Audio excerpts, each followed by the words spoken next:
Hi, wrestling fans. Welcome to another installment of Wrestling Insiders. I'm Dan Marty along with... And I'm the Warlord. Unbelievable. Stand by. A brand new special edition of Wrestling Insiders is coming up. Wrestling fans around the corner, around the world, I'm Dan Marty. And I'm Mr. USA WWE Hall of Famer Tony Atlas. The road to WrestleMania has begun. Wrestling fans are looking to add to their man caves. You got to see what we have in the eBay store. Check it out. Support Wrestling Insiders in-studio shoot interviews on eBay with this brand new personally autographed WWE Royal Rumble 2021 11x14 poster signed by WWE Universal Champion Roman Reigns, his advocate Paul Heyman, and Kevin Owens. Reigns and Owens battled for the Universal title in a last standing match January 31st in the Thunderdome in Tampa. This limited edition collector's poster is number 31 of only 50 produced. Comes with WWE authentication hologram on the poster itself. Also comes with an on-air shout-out from WWE Hall of Famer Mr. USA Tony Atlas and a bonus autographed 8x10 photo. Get this rare, awesome collectible for your man cave and help keep wrestling legends working now. Boston Wrestling Sports and the MWF explodes into a new year of unknown with professional wrestling content galore, and we need you to join our family. Every Tuesday night at 10 p.m. after we review the previous night's Monday Night Raw, it's Wrestling Insiders at your house with the unpredictable WWE Hall of Famer, Mr. USA Tony Atlas. Wednesday nights after WWE, NXT, and AEW at 10 p.m., you never know who's going to show up on Wrestling Insiders Special Edition. Every Thursday night at 10 p.m. after our NXT and Dynamite review, it's Marty Jannetty's No Holds Barred Sex, Drugs, and Rock and Roll journey through the 80s and 90s on Wrestling Insiders Party with Marty. Friday nights after the lights go down at the Thunderdome on SmackDown, it's John Cena Sr.'s Wrestling Insiders Fabulous Fridays. Plus, look for classic clips, bonus live episodes, pay-per-view watch-alongs, and more. If you want early, ad-free access to all of our Wrestling Insider talk shows, our acclaimed studio shoot interview DVD library, and to help keep wrestling legends working during the worst of times, for less than a cup of coffee at Starbucks, join our growing family at patreon.com/Boston Wrestling. Expect the unexpected in 2021. This is Mick Foley. This is Harley Race. This is Shelton Benjamin. This is Mr. Wonderful Paul Orndorff. This is the Monster Abyss. And this is Daniel Bryan. This is JBL, and you're watching the MWF. Be there live.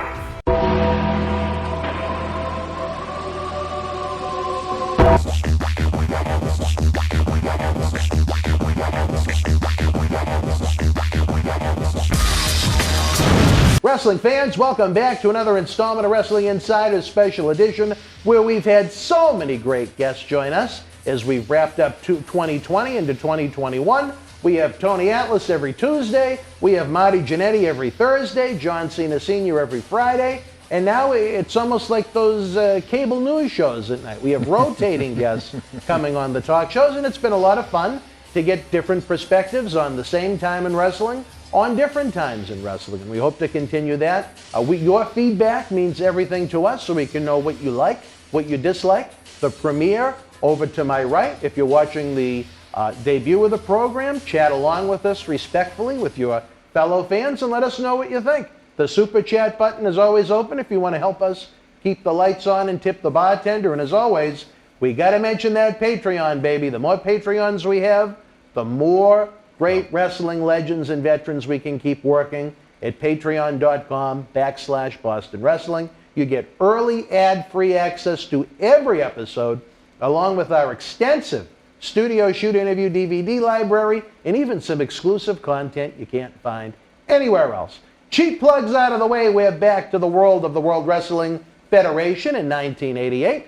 The Powers of Pain are newcomers. We've discussed a little bit about that. Let me ask you this. Now that we've become friendly, I'll go with Terry. Mm-hmm. Close personal friends now. Did you notice any resentment from some of the top baby faces in the company? That, you guys walk in fresh out of WCW, or NWA, I should say at that point. You hadn't been around that long. You're put into Strikeforce's spot. These guys have been on the road on the WWF schedule, maybe thinking they earned their shot to work the loops with Demolition and get that big tag team title money. Did you notice any of that? No, not really in that Really? stuff. Everybody treated us really good. Really? Yeah, Okay. I never felt any resentment from anybody. But Good. Barbie, we didn't have egos. We didn't come up with any, we're this or we're that. We weren't that way. So you helped your own cause. Yeah, we weren't that way. Barbie, we were very down to earth, very, very humble. Very. Another man that made his debut and came from the NWA right around the same time you guys did, and worked with the company for the duration you were there. Another gentleman that unfortunately passed away far too soon, the late Ray Traylor, the Big Boss Man. Big Boss Any Man. early memories of the Boss Man? A heavier Boss Man Yeah. before he lost all that weight. Yeah, and looked actually, great. when he was in the NWA, of course, I was singles there pushing me and that stuff, you know. I went out with Baby Doll. She was my manager. And got involved in some of the matches of the Midnight Express. And of course, you know, Bossman, Ray Traylor, was their bodyguard. And we actually had a show in Greensboro. Actually, it was before that, where we did something for a TV, and Ray came up and hit me with a full thing of quarters. And when he hit me, they flew all over. Of course, I took the bump. I was down, and they went all over. It just flew everywhere, you know. So now it's set up for a match that him and me were going to have in Greensboro, North Carolina. So we were in Greensboro, North Carolina, and we did the match. And at the end, went out of the ring. And you know, back then, you know, on the ground, you know, we didn't have mats like they do today. It was concrete. And I trusted him. He pulled me up like the Undertaker used to do, and boom, my head into the concrete, you know. So after that, of course, you know, I was down. They had to put a neck brace on me and all that stuff, you know, and you know, that was pretty much it in the NWA. And then he took off to the WWF, and then, you know, shortly after that, or actually, not at that point, we actually went to Kansas City. So now we were in Kansas City, all working and that stuff. And actually, Bossman lived with me in an apartment. We split really? an apartment, Oh, for wow. a while. Yeah, Ray and me and that stuff, you know.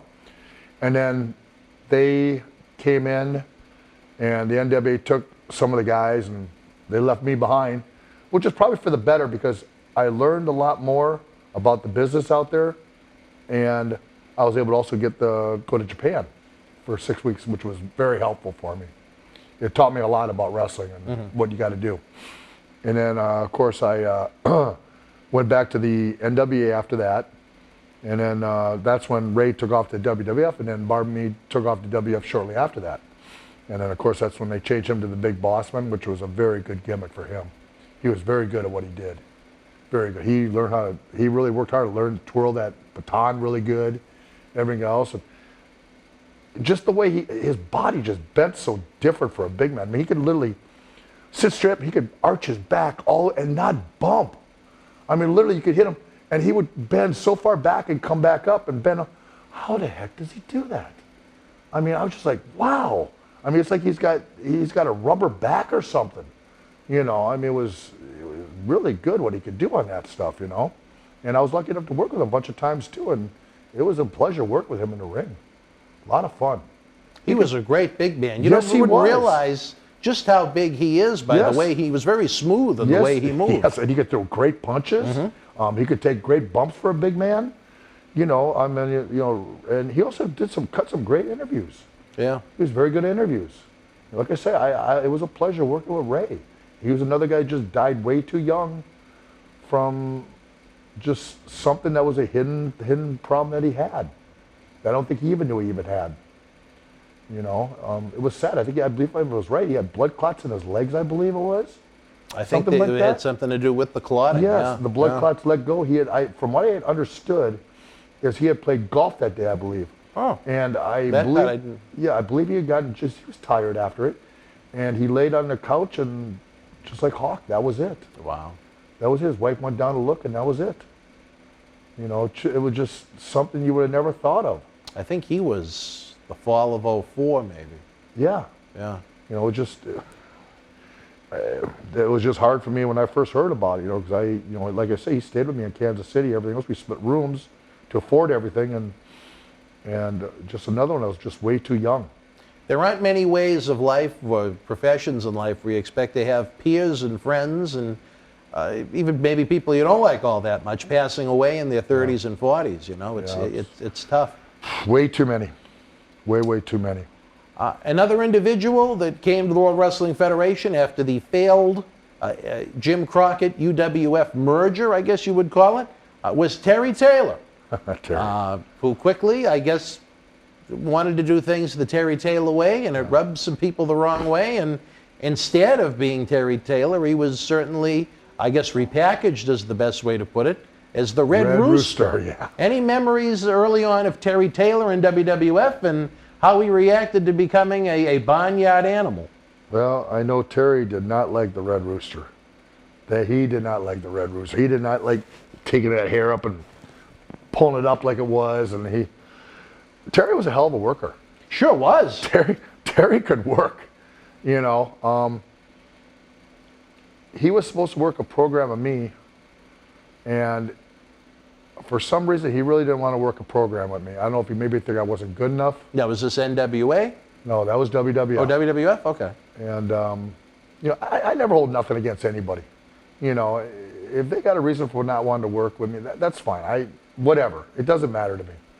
You know, but you know, we were supposed to work some times together. It never materialized. He didn't want to do it. He just didn't want to do it. And like I say, I hold no grudges whatsoever. None.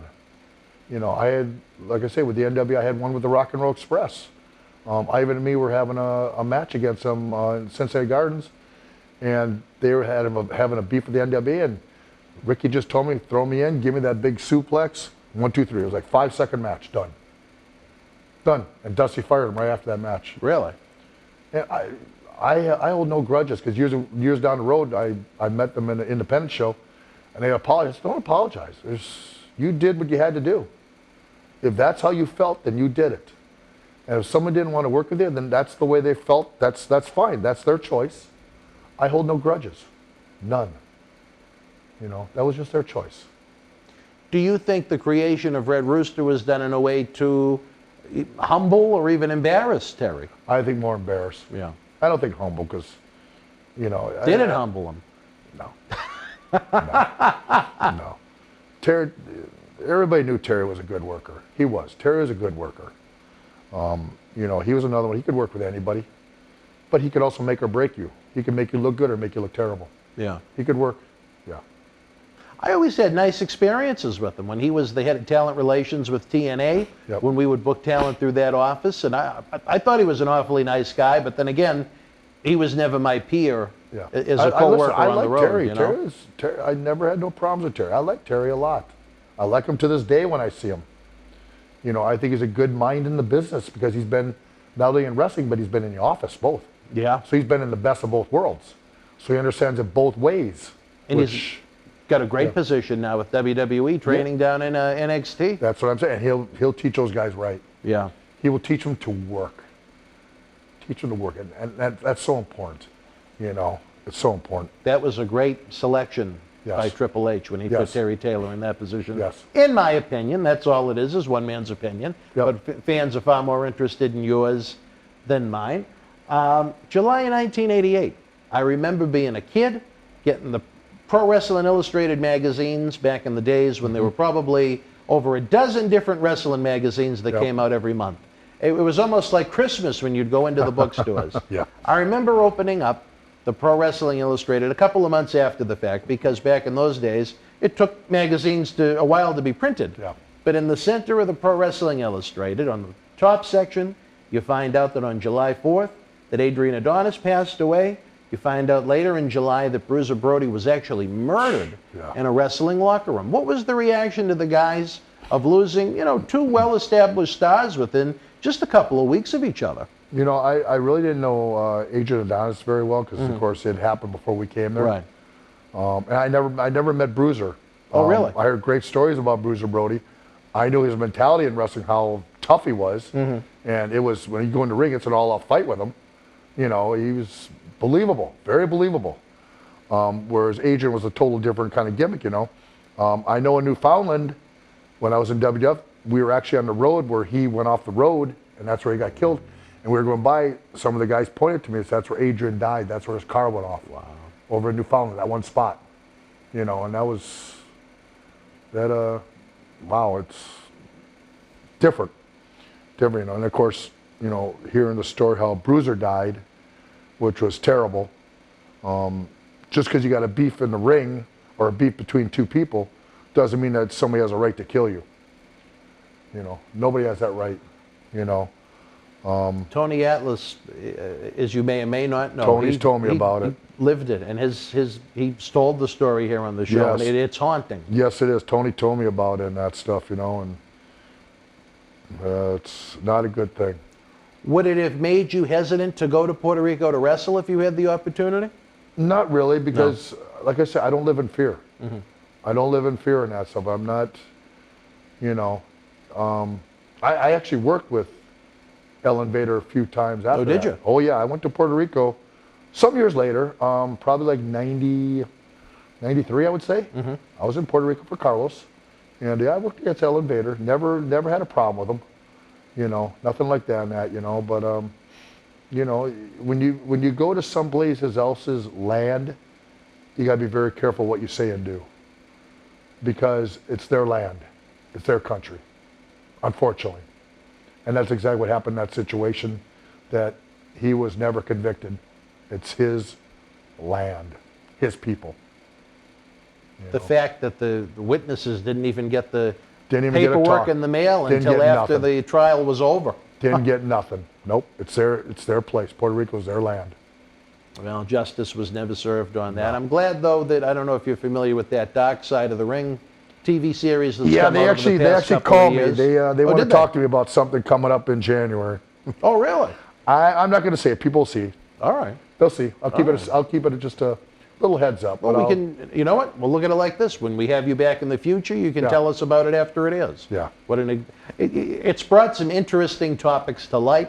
I just don't think they go deep enough into some of them. Yeah, But it's a great concept. It's a great show to show that there's just more than wrestling behind the scenes. Oh, yeah. There's a lot of stuff, and some of it's very dark. Very dark. It's a good title. Yes, it is. It's I got people that I'm around that, you know, they always ask me about wrestling. And then they watch that show and say, Terry, was it really like that's how it was? It's showing wrestling's a great sport. You know, for the fans, for the guys, for everything. It's so much fun. If you live the life of wrestling, you've lived a life. But there's also a lot of, as they say in that, dark side of it. That when it comes out, it opens your eyes. It's quite an underbelly. Yeah, it opens your eyes. It really does. It can be the greatest Yeah. and the worst thing on the planet at That's the same right. time. Both. You meet so many great, unique, memorable human beings, and then there are some low-life, seedy people that you come Yes, there across. is. And I mean, just look at some of the topics that were covered on that Dark Side of the Ring show. I'd like to see a show sometime down the road, you know, about the more fun side of the business. You know what I Yeah, mean? yeah. There is dark to it, but I think there's much more light than dark. Oh, yeah. I think there's a lot more great memories than negative ones. Yes, there I is. think this show, I think, is probably maybe somewhere in the middle. I like to cover everything because I look at it like this. WWE went out and they bought all the video libraries they wanted to buy. Yes, they did. They own the history they want to own, and at their discretion, they can do anything they want with it. Yes, but they at the can. same time, there's a lot of guys out there that may not have a 3-disc DVD set like Macho Man or Roddy Yep. Piper to tell their story. And there are a lot of great guys out there that have the memories and the legends and the stories and the experiences that fans may love to hear about, and they can live on, like we've mentioned before with the action figures and different Yep. matches, live on for eternity. And I think that's part of the reason why what we do here in this studio is so important. It's different than what WWE does. It's kind of a different concept than what Dark Side of the Ring does. But again, I want these guys not only to have a place where they can come, have an easy way to earn extra income, especially when times are so tough during coronavirus. If you watch this years from now, this episode is being filmed during coronavirus times. Again, I want their stories to be documented because everybody that gave of their life, that took time away from their family to be on the road, I think their stories should be told if they want to share them. One man's opinion. No, I agree totally, man. I mean, You know, it's very true. You know, we lived our life. We gave our hearts, our souls, our blood. We gave everything to the business, everything. You know, and it hurts to see what a lot of the guys go through. Yes, and we help pave it for what it is today now, which now it's larger than life now. And now you just deserve a little payback, right? I wish. We could do an episode on that. Yeah, I keep hoping on that. Something, maybe it'll happen someday. You never know. Maybe. You talk about Dark Side of the Ring. They could do a complete season on this man. Another that returned to the World Wrestling Federation just as you guys were coming in. He lasted just about as long as Shawn and Marty did in 1987, shortly after being rehired from a very infamous highway arrest in New Jersey in 1987, a man that in 2005 I almost died with, the Iron Sheik. He was groomed for a spot, at least it seemed in the interviews, for a house show run with Randy Savage, and with the snap of her fingers, he was gone within a couple of sets of TV tapings. You have memories of a 1988 Sheiky baby. Oh God, Sheiky. Sheiky was probably the best. When they say characters welcome in USA, that's put Sheik's face on her. That's a character. He is all about the Sheik. I mean, he'll be up early in the morning. He'll be curling that mustache, curling those ends. I mean, he will. You know, I came to the gate one time, and I'm looking at him, and Sheik he's doing shrugs with his bags. I go, Sheiky, what are you doing? He goes, Warlord. He called me Warlord. I work my traps like you. I get big traps like you. Meanwhile, he's wearing those curly toe boots like he wears in a ring at the gate, that stuff, you know. Sheik was just about Sheik. That's him. That's the real person. There's no this or that. It's Sheik. That's him. You know, Sheik he's the kind of person that make you laugh. I have seen the best. You talk about the light and the dark of wrestling. I have seen him at his best, and I have seen him at his absolute worst. In this very studio, as a matter of fact. Yeah. I don't know if you're familiar with it, but when the Iron Sheik kind of became a phenomenon to a new generation of fans on Howard Stern, it was because of this studio. He did an interview here. Jabroni. He started that jabroni word. He went missing. Yep. Eventually, we found him in an indie guy's hotel room name who gave him the medicine. Yes. He showed up, coked up, with no teeth, sat much closer than we are right now, spat on me for 3 hours about all the different men that he wanted to anally violate and make humble. That's Sheik. And a fan that bought it, loved it. When YouTube was in its infancy, they put it up on YouTube, and much to the chagrin of poor Brian Blair, the interview went crazy about the Sheik wanting to rape Brian Blair because of WrestleMania 3. If you ever told me that day, that Sunday afternoon, that interview would be seen by millions of people and heard by millions more on the Howard Stern show, I would have said you were nuts. But I remember, and it didn't happen instantaneously. A friend of mine emailed me. I woke up one morning and he said, "You won't believe who was on Howard Stern this morning." And I said, "Who?" And he said, "You." I said, "What?" And he goes, "They're playing clips of that Sheik interview." I said, "Get out of here." And I went and I looked at the statistics for the website. Yeah, crazy. He was a star overnight. I was in shock. He was a star overnight. And it went on for about a year, and Sheik Mania went on for a year and a half because of Howard Stern. Yes. And it helped get him a lot of work. We got him a lot of bookings out of it. Yes, it did. You know what? For the embarrassment that poor Brian Blair probably felt for his ass being talked about by so many. But that was Sheik. That was Sheiky, baby. That was Sheik. I mean, there was another. In fact, it was here in Boston. That big Chinese restaurant you guys have up on the hill in Revere. Kowloon. Yes, huge. Sheik and me, we did something down. We did an autograph signing. We went there that night to eat. And we walk in the door. Place is always packed, huge. Walk in there, and all of a sudden the people start going, "Sheik, Sheik, Sheik, Sheik." And she looks at me and goes, "Excellent. They like the Sheik." Sheik is over. You know, I mean, it was fun. He was fun to come up because you didn't know what was going to come out of his mouth. Never. Or what was going to happen around Sheik. That was just Sheik. You know, he was. He's another one. He's a cartoon character. The story that led up to our accident when we were hit by the drunk driver could be a whole episode of this show. As Al Snow says, it's not a story, it's an adventure. Yes.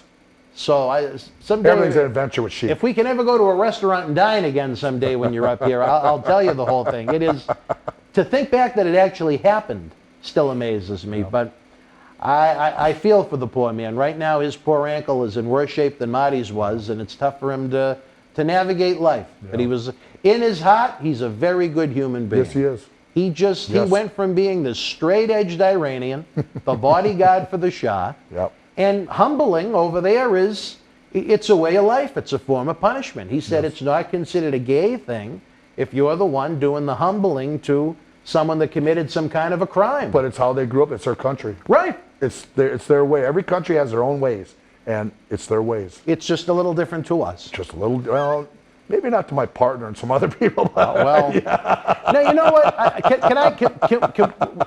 I'm going to break the timeline for a second because I have to ask this. You mentioned your partner. Marty Jannetty told this very unique story. I'm sure it's probably true, too. He said that, a hotel gathering after an event, Barbarian was there, him, some rats, other people, and Barbarian asked Marty to get one of the female's shoes. Barbarian then vanished with the shoe into the bathroom, and then a short while later attempted to impregnate the shoe and left the shoe impregnated. As Marty and the rest of the females enjoyed the night, Barbarian went back to his room, I guess feeling a little satisfied. I mean, does that sound like any form of reality in any planet other than pro wrestling? That would be pro wrestling. Yeah. I didn't hear of that story. It probably is true. Yeah. And I love my partner, and my partner and me, we got many things that are going to stay in our closets forever. We'll never let them out. Much like that woman's shoe, I guess. Like I say, it was crazy times back then.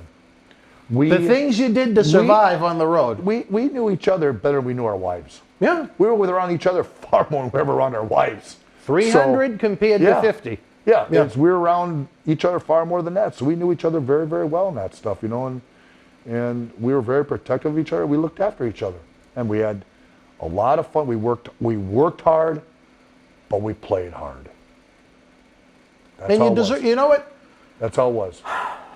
Maybe this is going to sound wrong, but you earned it. You know what I mean? Yeah. You guys gave so much to do what you did. You deserve those moments of fun and relaxation and release. As long as you weren't breaking any laws.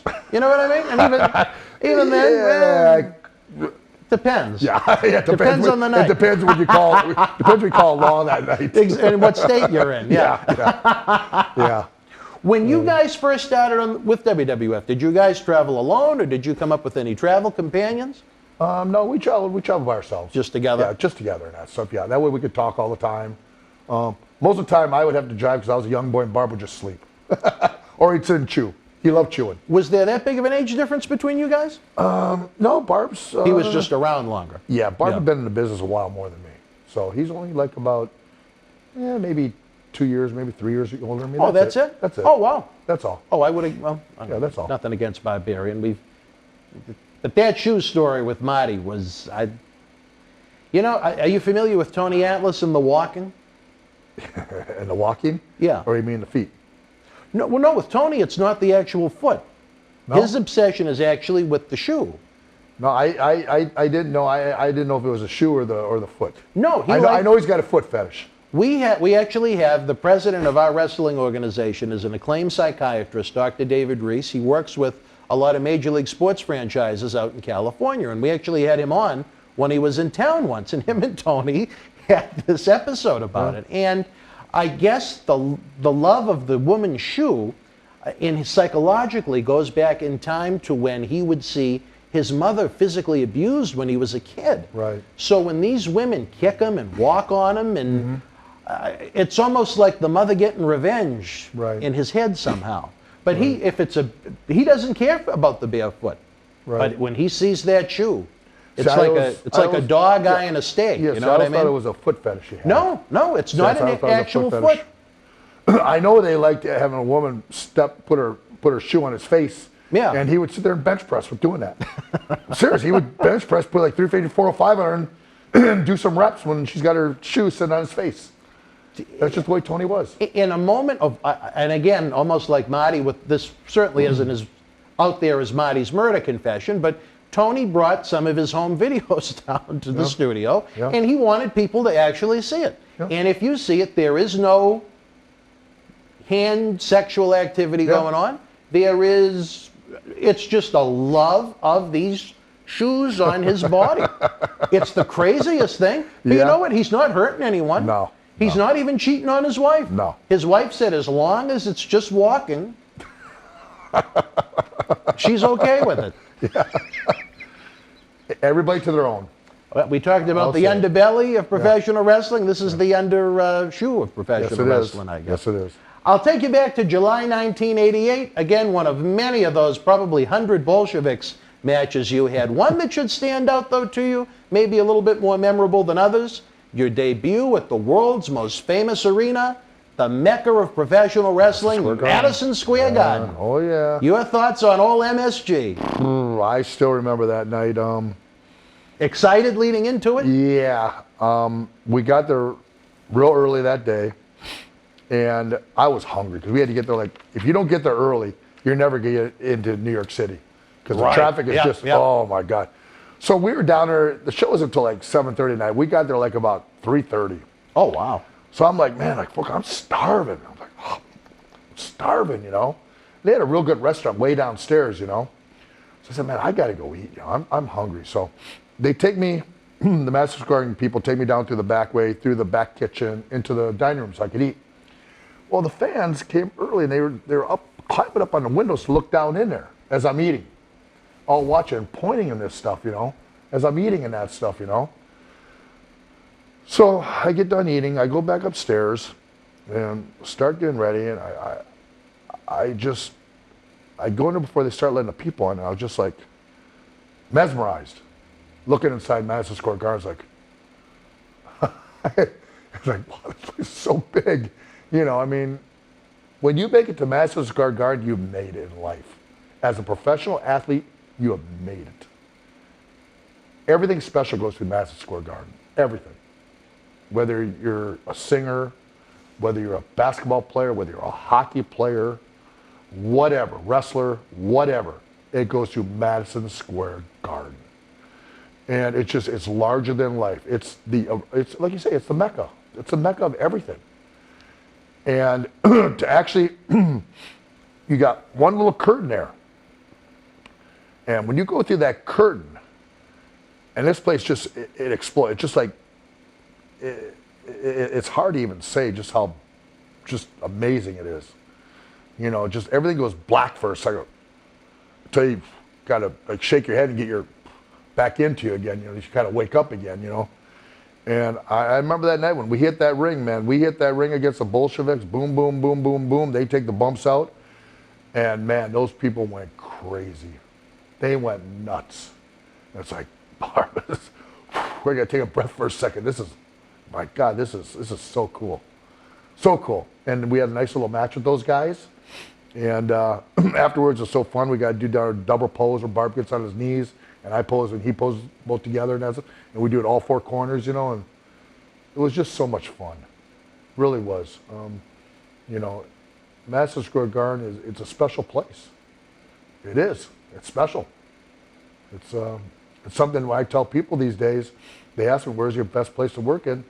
Madison Square Garden. Number 2, Boston Garden. Really? Well, I have to ask you that now. Boston Garden. What about you're talking to my heart now. What did you love about the Boston Garden? Because the Boston Garden was tight on you. The people were tight. And they're actually like almost over you. The balcony was almost right over the ring. That's what I'm saying. It was over you. So it's like, this is, and you also remember, hot. There's no air conditioning. Oh my God. But it was just, I remember, you know, it felt so good to me because I used to watch the Celtics as a kid growing up on CBS. Almost every weekend at home, I'd get home from church and I'd put on basketball. And it's almost always the Celtics playing. And I loved it when the old Larry Bird, all those guys playing. It was just so much fun to watch at that old Boston Garden. And all of a sudden one day, wow, I'm in Boston Garden. This place is so cool, man. It was cool. You know, it really was. Right behind Madison Square Garden was Boston Garden. I love the Boston Garden. And the fans, you're talking about big time fans that know everything about sports. Them and New York. The two biggest places that they know everything about every single sport. And I tell you, before I was even alive, it certainly was a dangerous arena. I don't know if you've heard about the Blackjack Mulligan story when the fan brought in the knife dipped in pig fat and stabbed him in the leg, and they used to have almost like a cage above the ring to prevent all the things that were being thrown from the balcony. They believe in it. It's like going to Puerto Rico, man. They all carry knives. Yeah. You got to watch yourself come out of those rings. Man, we used to go to Bayamon, to the baseball stadium there in Wrestle for Carlos. And when you have to come out of the dugouts, you're a bad guy. These people are throwing bricks, they're throwing bottles, they're throwing everything at you. So when you're coming back, you know when you're coming back, you got to go through that. So I'm trying to think, how am I going to do this? Because they're going to nail me. I mean, they're like right above it, and they're just loaded, ready to go. So I would run as fast as I can, and right when they throw, boom, I'd stop real quick, and they would throw, and then I'd chug real fast in there to get in there real quick. I mean, literally dive into that thing. Was that the venue where there were trees nearby and some of the kids would climb the trees and hum stuff too, or was that a different No, venue? that was a different place. Okay. But Bayamon was a big baseball stadium over there in Puerto Rico, San Juan. But yeah, it was, you know, the people in places, you know, New York, in Boston, all that stuff, they believe in it, man. They really believed in it. And you know, one thing that I always found unique about Boston that I can't think of any other venue that I attended a wrestling show at was that when you'd get to the arena, to get into the locker room, you actually had to walk through the concourse. Yes. Now, I remember as a kid, you know, I'd get there early with my father, and these animals would just be banging on the steel doors. Let us in, let us in. Yeah. Then they'd finally open the door. Everybody would run up the ramp, take the ticket. Then they'd run to the barricade that was set up because, you know, where an hour or two later when the barricade would be taken down, it's where you'd be buying popcorn and T-shirts and things. Well, but the guys were walking through the fans to get into the Garden locker room and hopefully trying to dash out when no one was looking after their match was done. That's why Fuji would always get us early, because you'd have to park in the parking garage across the street. Yeah. They didn't have a parking garage for. Right. And yet it was cost like $30 to park. You know, I'm wrestling here tonight. I got to pay. But yeah, you paid. But you pay that, and they put you in a special spot in there. That was where you at. Now, you'd have to walk across the street. You have to walk through these doors. But Fuji knew people there that could put us up a special elevator to bring us up there. So you have to deal with the fans and that stuff, you know. But after the match, if you didn't have a car or anything else, you would have to come out this one area. And they would used to put us in an ambulance to come out. And when you come out, they pull up the door, fans packed. And literally, the ambulance are going there, pounding on it, everything else is shaking and all that stuff. They knew someone was in there. They all knew, man. It was just jam-packed, you know, and that stuff, because they knew that's where guys would come out. And the ambulance guys are funny, because they would go right down Manhattan. Literally, people are diving out of the street to get out of their way. These guys are flying. And one guy turns around, he's missing half his teeth. He was just having the best of time. Just driving, half his teeth gone, and just going like a madman down the road. I'm like, what the heck am I doing? This guy's gonna kill me in this thing. You know, another time, we did an afternoon show. And the rest of the guys had to go to Hartford. I got to go home to Minneapolis that night. So I had a flight out of LaGuardia. So I got upstairs to this one area, and I asked the guy, can you look outside to see if there's nobody out there? Because I got to run to this one area out there by the street to catch a cab. He goes, it's clear. So I take my bags, I start going real quick. Sure enough, one fan comes around the corner. Hey, everybody, it's Warlord over here. Oh my God, here comes a million people around this corner now running after me. So my bag's running out there. I get to the cab, and I pound him, open the door. He opens up, I throw the bags there, I jump in the back, go, go, go. And now all these fans are surrounded around this cab. And they're banging on the windows, they're doing this, they're shaking the cab. I said, brother, you better go. They're gonna turn this thing over. The whole street was just fans. You know, that's how it was in Madison Square Garden. I mean, you know, The fans of today will never understand that. They won't understand They will never that. understand that experience. No. And that what a great ambiance. Yes. I thought it was a real shame that WWE stopped running MSG for so long. MSG. That was just. It's there's so much history, and that's what's so cool about being there and that stuff. You know, that history behind it, and just you get in there and just like you're just in awe. You really are. And then when you think about all the people that have been inside this place, it's just like, and also I'm a part of it. I'm a part of the entertainment part of it now. You know, it's cool, and being able to wrestle a bunch of times was so much fun. So much.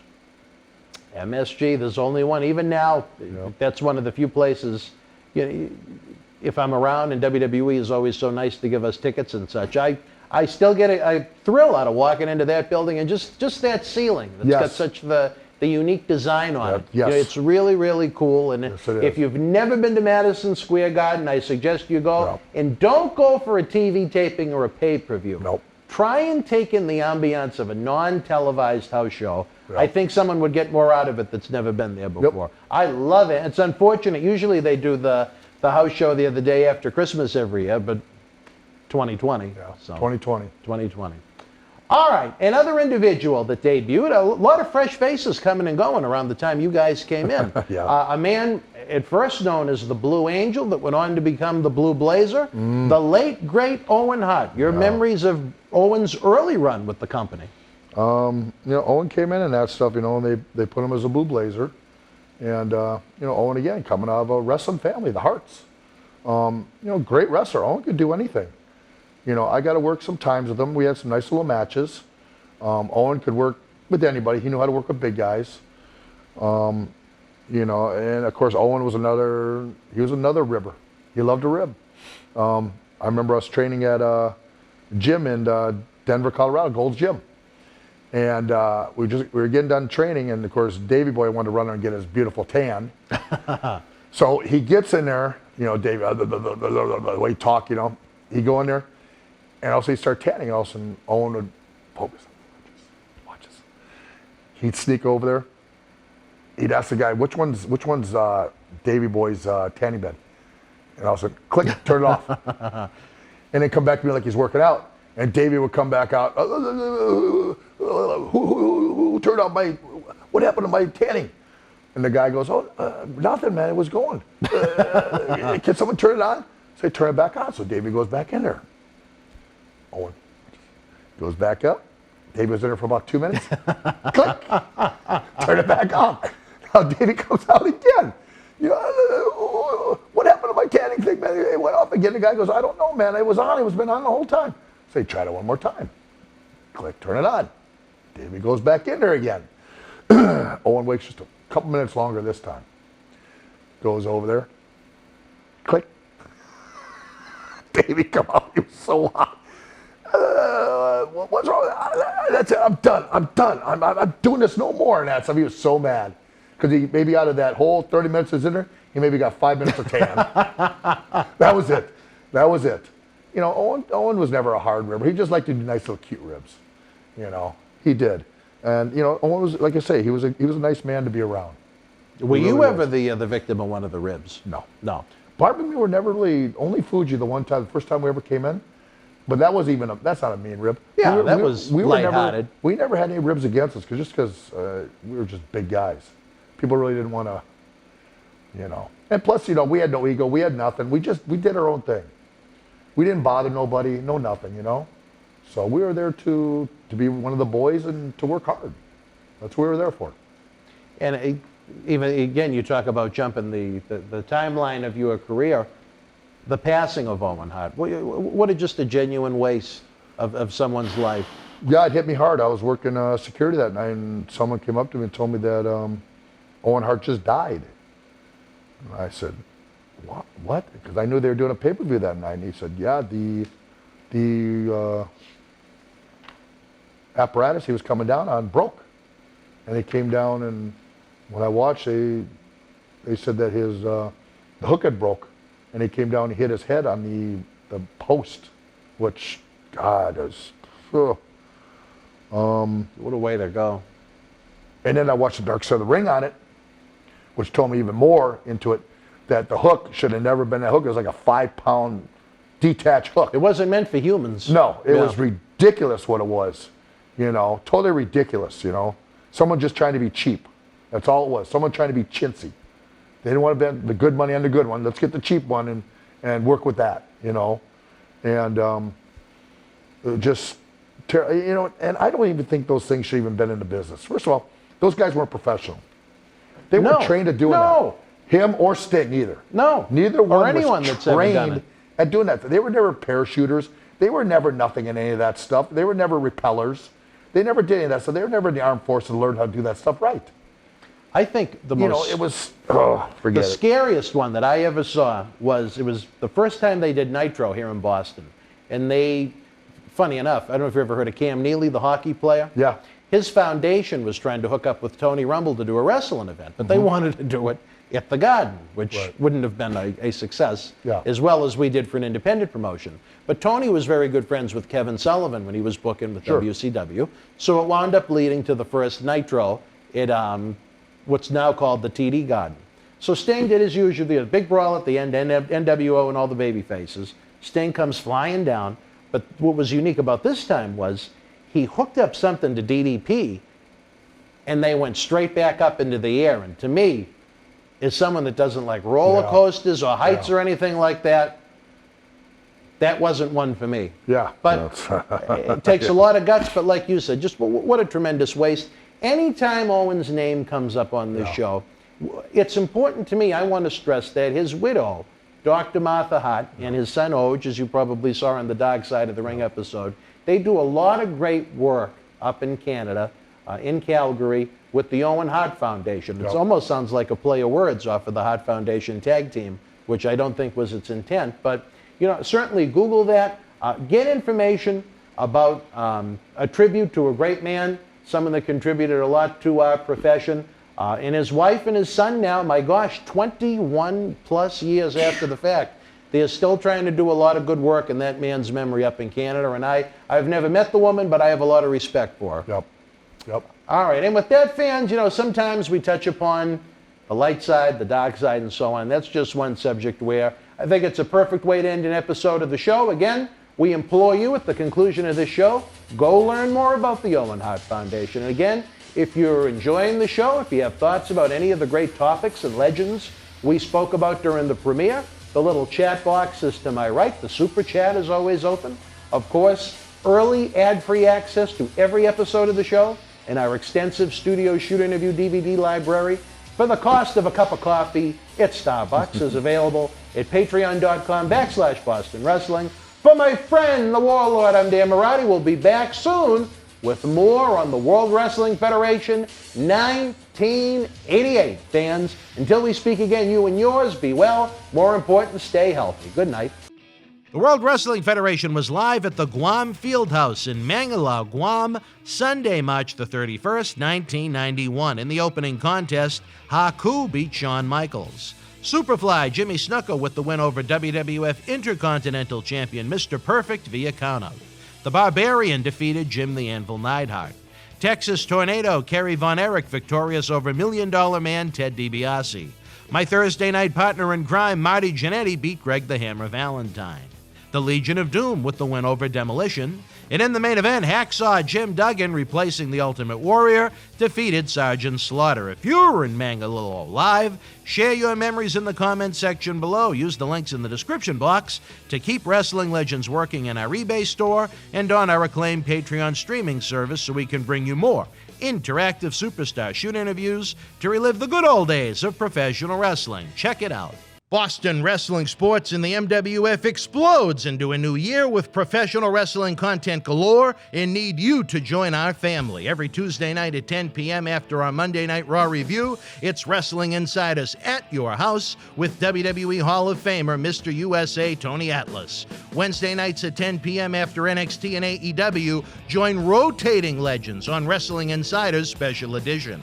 Every Thursday night at 10 p.m. after our NXT and Dynamite review, it's Marty Jannetty's No Holds Barred Sex, Drugs, and Rock and Roll journey on Wrestling Insider's Party with Marty. Friday night after SmackDown, don't miss John Cena Sr.'s Wrestling Insider's Fabulous Fridays. Plus, look for classic clips, history videos, bonus live episodes, pay-per-view watch-alongs, and more. For less than a cup of coffee at Starbucks, get early ad-free access to our Wrestling Insider talk shows, our acclaimed studio shoot interview DVD library, and help keep wrestling legends working during the worst of times. Join our growing family at patreon.com/Boston Wrestling. Expect the unexpected in 2021.